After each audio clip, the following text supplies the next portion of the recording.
오늘 우리에게 주신 하나님의 말씀은 하 19장 10절부터 입니다만 이게 너무 깁니다. 오늘부터 39절까지만 본문은 구약 사무엘하 19장부터 39절까지 32절입니다. 성도님들의 한 절 여러분 합독해서 같이 읽도록 하겠습니다. 네, 39절까지고요. 저희 읽을 부분은 31절부터입니다. 31절 제가 읽습니다. 길르앗 사람 바르실레가 왕이 요단을 건너가게 하려고 로글림에서 내려와 함께 요단에 이르니 매우 늙어 나이가 80세라 그는 큰 부자이므로 왕이 마하나임에 머물 때 그가 왕을 공개하였더라. 왕이 바르실레에게 이르되 너는 나와 함께 건너리라. 바르실레가 왕에게 이르되 내 생명의 날이 얼마나 있었기에 어찌 왕과 함께 예루살렘으로 올라가리이까. 내 나이가 이제 80세라 어떻게 좋고 흉한 것을 분간할 수 있사오며 음식의 맛을 알 수 있사오리이까. 이 종이 어떻게 다시 노래하는 남자나 여인의 소리를 알아들을 수 있사오리이까. 어찌하여 종이 내 주 왕께 아직도 누를 끼치리이까. 당신의 종은 왕을 모시고 요단을 건너가려는 것뿐이거늘 왕께서 어찌하여 이 같은 상으로 내게 갚으려 하시나이까.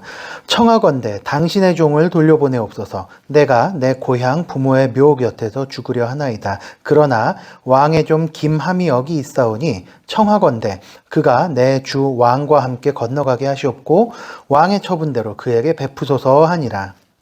왕이 대답하되 김함이 나와 함께 건너가리니 나는 내가 좋아하는 대로 그에게 베풀겠고 또 내가 내게 구하는 것은 다 너를 위하여. 함께 읽겠습니다. 백성이 다 요단을 건너매 왕도 건너가서 왕이 바르실레에게 입을 맞추고 그에게 복을 비니 그가 자기 곳으로 돌아가니라. 아멘. 네, 오늘은 이 말씀을 가지고 우리 묵상할 것들을 좀 찾아보고 함께 시간을 가지도록 하겠습니다. 본문을 묵상하다가 문득 제가 대학생 때 있었던 일이 좀 떠올랐는데 입학하고서 얼마 안 됐을 때였습니다. 그런데 이제 두 가지 저희 동기 안에 좀 큰 사건이 있었는데 한 가지가 이제 저보다 나이가 좀 많으세요. 지금 저희 광명 개척하신 형님이신데 그 형님이 이제 결혼식을 거기에 이제 저희 동기들이 우르르 몰려가는 일이 한 번 있었고요. 그리고 두 번째가 이제 동기가 모친상을 당했습니다. 그래가지고 이제 가게 됐을 때 이게 왜 기억에 남냐면요. 결혼식은 저기 봉화였 이쪽으로 기억이 되는데 굉장히 멀었고요. 그리고 장례식이 대전이었습니다. 그래서 이제 스트렉스 그 봉고차 한 대 빌려가지고 막 비좁은데 거기서 막 수다를 떨면서 막 갔다가 왔던 기억이 문득 났었는데 그때 이제 선배들한테 사회생활을 할 때 이제 꼭 해야 될 것 조언을 한 가지 들었던 게 기억이 났어요. 뭔가 하면 경사는 못하더라도 조사는 좀 같이 해줘라.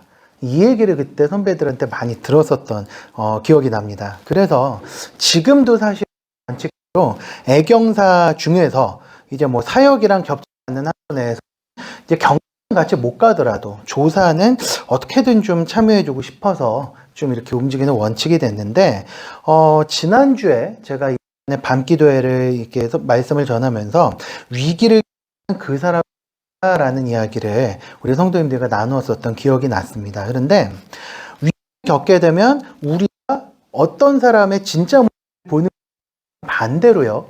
그 위기를 겪은 당사자도 주변의 사람들의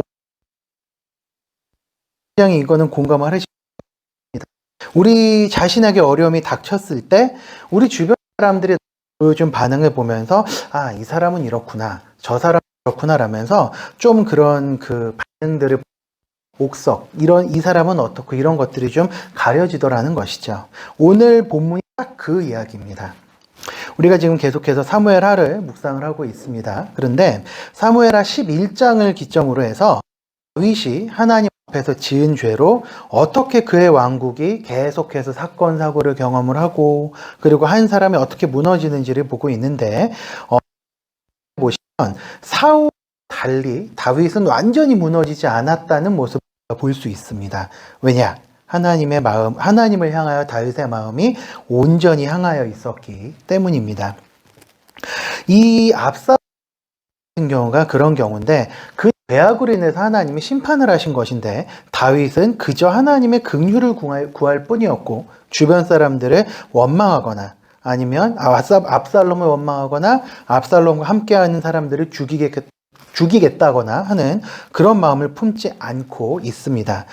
그래서 이런 마음을 품었던 다윗이 반란이 끝나자 이제 주변 상황을 모습이 우리가 오늘 함께 읽은 본문인데 예루살렘 궁전으로 돌아오는 다윗의 주변에 사람들이 몰려옵니다. 근데 본문에 보면 다양한 사람들의 등장을 합니다. 그래서 보면서 우리가 오늘 기도할 제목을 좀 찾을 수 있지 않을까 생각을 좀 했습니다. 오늘 본문 너무 길다 보니까 읽진 않았는데 맨 앞부분에는 시므이라고 하는 사람이 등장을 합니다. 이 시므이라는 사람은 다윗이 16장에서 피난을 갈 때 다윗에게 돌을 던지면서 굉장히 심한 저주가 하는 사람이었습니다.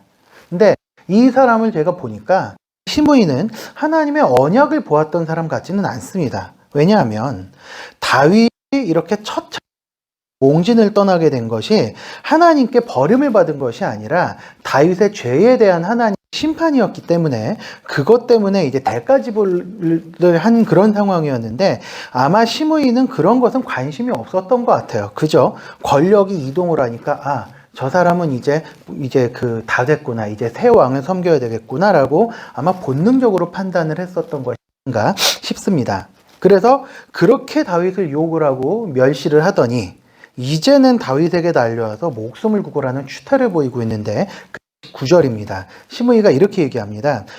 내 주여 원하건대 내게 죄를 돌리지 마옵소서. 내 주 왕께서 예루살렘에서 나오시던 날에 종의 패역한 일을 기억하지 마시오며 왕의 마음에 두지 마옵소서. 이렇게 이야기를 합니다. 그러니까 뭐 본인이 잘못한 것은 알고 있으니까 재빨리 달려와서 다윗에게 다시 굽실거립니다. 우리가 흔히 이제 표현하니 손바닥을 비빈다고 하는 그런 제스처가 딱 이 장면을 놓고 하는 것이 아닌가라는 생각이 드는데 이 꼴이 얼마나 보기에 더럽고 역겹던지 요압의 형제인 아비새가 21절에서 이렇게 받아칩니다. 표준세 번역을 보니까 이렇게 썼더라고요. 주님께서 기가 저주하였으니 그것만으로도 시므이는 죽어야 마땅한 줄 압니다.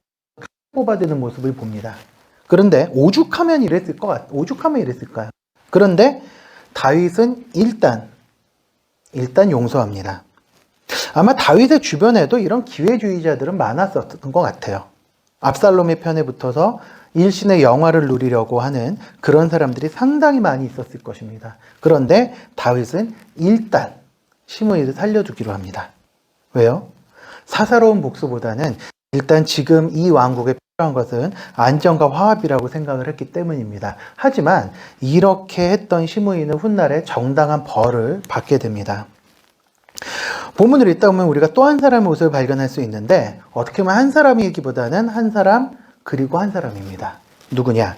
몰락한 사울 가문 출신의 절름발이 왕자였던 무비보셋 그리고 그의 하인이었던 시바라고 하는 사람입니다. 이 16장을 보면 이 시바가 빵과 건포도, 포도주 이런 것들을 아주 바리바리 싸들고 옵니다. 그래서 다윗을 대접을 하는데 그때 이 시바라는 사람이 무비보셋을 뭐라고 모함을 하느냐? 우리 주인이 뭐라고 얘기했냐면요. 왕께서 빼앗으신 왕위를 다시 찾게 되고 좋아하던데요. 이러면서 왕을 모함을 했습니다. 자기 주인을. 그런데 19장의 무비보셋의 모습을 보니까 전혀 그랬던 것 같지 않습니다. 굉장히 행색이 깨재재하고 굉장히 그 깊은 걱정을 했던 모습이 아주 역력하게 드러납니다. 굉장히 초라한 행사구로 있었는데 다윗이 그때 시바의 말을 듣고 무비보셋의 재산에 몰수를 해서 그 시바에게 주었었던 것을 알고 있었을 겁니다. 아마 풍문으로 들었거나 아니면 시바가 와서 막 잘난 척을 하면서 이제 당신의 재산 내 거요 막 이러면서 이제 자신의 이제 그런 것을 자랑을 했을지도 모르겠는데 여기에 본문을 보시면 무비보셋은 그런 것을 전혀 개의치 않는 모습을 확인할 수가 있습니다. 그래서 다윗은 수습을 합니다. 재산의 절반을 무비보셋에게 돌려주면서 상황을 마무리하는 것을 볼 수 있습니다. 학자들은 여러 가지로 추측을 하더라고요. 이게 다윗이 이걸 도로 물릴 수가 없으니 그렇게 한 것인지 아니면 에서 준 것인지 여러 가지 의견이 있는데, 저는 묵상을 하면서 이 장면을 보고 다윗이 자신의 실수로 인정은 했지만 뱉은 말을 도로 이렇게 좀 돌릴 수는 없으니 체면상 절반만 준 것은 아닌가라는 생각을 좀 해보았습니다. 이게 중요한 것은 아니었지만 저는 그런 생각이 들었는데, 앞에서 우리가 봤던 시므이는 기회주의자였는데 보셋은 적극적으로 막 행동을 하지는 않았지만 굉장히 다윗을 진심으로 걱정해 주었던 모습을 확인할 수 있습니다. 그리고 자신의 손해도 기꺼이 감수했었던 사람이었습니다. 재산의 절반 혹은 다 날아가도 그것에 대해서 개의치 않고 왕이 살아오셨습니다라는 거 한 가지 볼 수 있는데, 이후에는 이 두 사람이 성경에 전혀 등장하지 않습니다. 전혀 등장하지 않지만 그냥 제 추측으로는 아마 남은 생을 평안하게 보내지 않았을까라는 그냥 그런 생각을 해보았습니다. 마지막으로 본문을 보니까 바르실레라고 하는 사람이 또 등장을 하고 있습니다. 제가 사전을 뒤져봤습니다. 이 사람에 대한 이름은 굉장히 저도 많이 들어봤는데 뜻이 궁금했어요. 그래서 사전을 뒤져보았더니 이 바르실레라는 사람의 이름 뜻이 나의 철 연장이라고 풀이를 하고 있었습니다.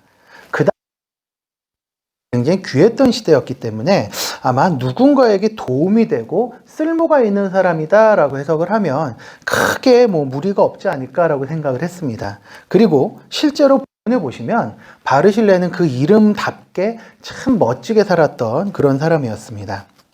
다윗이 몽진을 떠났을 때 바르실레는 자기의 굉장히 부자였는데 그런 부유한 재산에 아까워하지 않고 다윗 일행에게 잠자리와 먹을 것을 제공을 했는데요. 17장을 보시면 이게 단순히 그냥 배 채우는 정도로 끝난 게 아니었음을 확인할 수 있습니다. 아주 다양한 품목의 먹을거리들이 등장을 하는데 아주 넉넉하게 먹고 일행들이, 그리고 충분히 휴식을 취해서 이제 후일을 도모할 수 있겠다라는 용기를 줄 정도로 아주 넉넉한 도움을 주었던 것을 확인할 수가 있습니다. 그러니 다윗이 그 도움을 어떻게 잊겠습니까?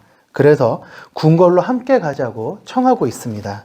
바르실레가 자기 재산을 아마 이때 상당히 많이 소진을 했던 것 같아요. 그래서 다윗이 바르실레에게 공개했다, 즉 먹여 살리겠다 표현을 하면 그를 정식으로 예루살렘으로 초청을 하는데 바르실레가 정중하게 거절을 합니다. 그리고 김함이라고 하는 사람을 대신 추천을 하는데, 이 아들인지 아니면 자기 친인인지 종인지는 불분명합니다. 정확하게 드러나진 않지만 이 노신사가 자신 대신에 한 젊은이가 자신을 대신해서 뜻을 펼치고 영광을 누릴 기회를 아주 선뜻 양보하는 모습을 볼 수 있습니다.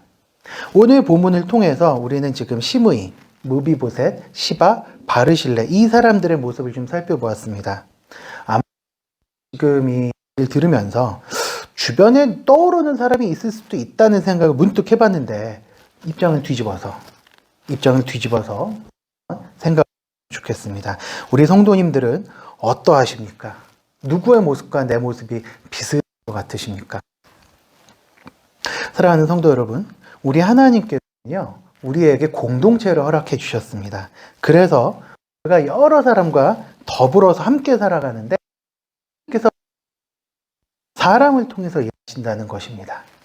사람을 부르셔서 교회를 세우시고 사람을 통하여서 역사하십니다. 이 모습을 저는 성부께서 성자 예수님을 보내셔서 우리에게 넉넉한 사랑을 베푸시고 또 우리를 구원하시고 하나님 나라의 백성으로 삼아주셨던 그런 모습이랑 연결을 좀 해보았습니다. 우리는 그렇게 해서 하나님의 백성이 되었는데, 그렇다면 이제 우리는 그 나라의 백성이 되었고 또 그 백성다운 삶을 살아야 될 의무가 있는 사람들입니다. 공동체 안에 어려움이 생긴다? 그러면 그 사람을 위해서 소극적으로 걱정하고 마음을 졸이고, 그리고 또 함께 마음을 나눠주는 무비보셋 같은 그런 마음도 필요합니다. 요즘 외향형, 내향형으로 나누던데 무비보셋 같은 마음, 아마 내향형인 분들이 그런 마음을 품을 수 있지 않을까 싶습니다. 뭔가 적극적으로는 못하더라도 하나님께 간절히 기도하면서 마음을 나누는 이런 모습도 우리 공동체에는 필요하다는 생각을 해봅니다. 때로는 여건이 된다면 우리 바르실레처럼 넉넉한 섬김으로 혹은 본인의 진짜 힘이라든가 재능을 활용해서 공동체에 힘을 주는 그런 경우에 우리 섬김도 필요하지 않을까라는 생각을 해봅니다. 방법은 다르지만 각자 각자에게 하나님께서 주신 마음과 상황으로 이 공동체를 섬기면서 하나님께서는 그것을 원하십니다. 사도 요한이 그런 이야기를 했었죠. 요한 1서에서 세상 사람들이 우리 성도들이 섬기고 사랑하는 모습을 보면 하나님 나라를 알게 될 것이라고 이야기했는데, 우리는 누군가의 바르실레 혹은 무비보셋이 되어서 공동체를 섬기고 그 사람을 섬겨야 합니다. 마치 예수님께서 우리를 섬기셨던 것처럼 우리도 섬겨야 할 것입니다. 우리 주변에 혹시 어려움을 만난 이웃이 있습니까? 그렇다면 그들을 따뜻한 마음으로 섬기면서 함께 기도하면서 나아가시는 것은 어떨까요? 무엇보다도 그리스도의 피로 값주고 사신 우리 이 복된 공동체, 의왕 우리 교회, 우리 교회를 위해서 기도하면서 우리 본인이 속한 다락방, 또 우리 공동체들을 위해서 따뜻한 마음으로 섬기면서 사랑하시면서 하나님께서 공동체로 세워가는 결심과 결단이 있었으면 좋겠습니다. 이제 올 한 해도 이제 몇 달 남지 남은 한 몇 개월 동안 내가 속한 공동체를 위해서, 그리고 우리 하나님께서 세워주신 우리 의왕 우리 교회를 위해서 섬기며 기도하며, 또 우리가 그 안에서 부족한 이들을 찾는 그런 사역들이 우리 안에서 활발하게 일어나기를 간절히 바라면서 우리 함께 기도의 제목을 좀 나누고 기도하면서 자유롭게 돌아가시도록 하겠습니다. 오늘 말씀을 정리하면서 기도 제목을 나누어 보았는데요. 주님께서 주의 모든 교회를 섬기셔서 우리에게 본을 보여주셨던 것을 기억하면서 기도하시기 바랍니다. 기도하실 때에는 주님, 우리도 교회를 섬기면서 성도를 사랑으로 품게 해달라고 먼저 기도하셨으면 좋겠고요. 또 지금 아마 이 말씀, 특별히 바르실레에 대한 이야기를 들으시면서 떠오르는 사람이 있다면 그분을 위해서 우리가 좀 같이 기도해 주시는 건 어떨까라는 생각이 들었습니다. 섬겨야 될 대상을 떠올리면서 먼저 기도하면서 나갔으면 좋겠습니다. 놓고 우리 같이 기도하도록 하겠습니다. 기도하시겠습니다.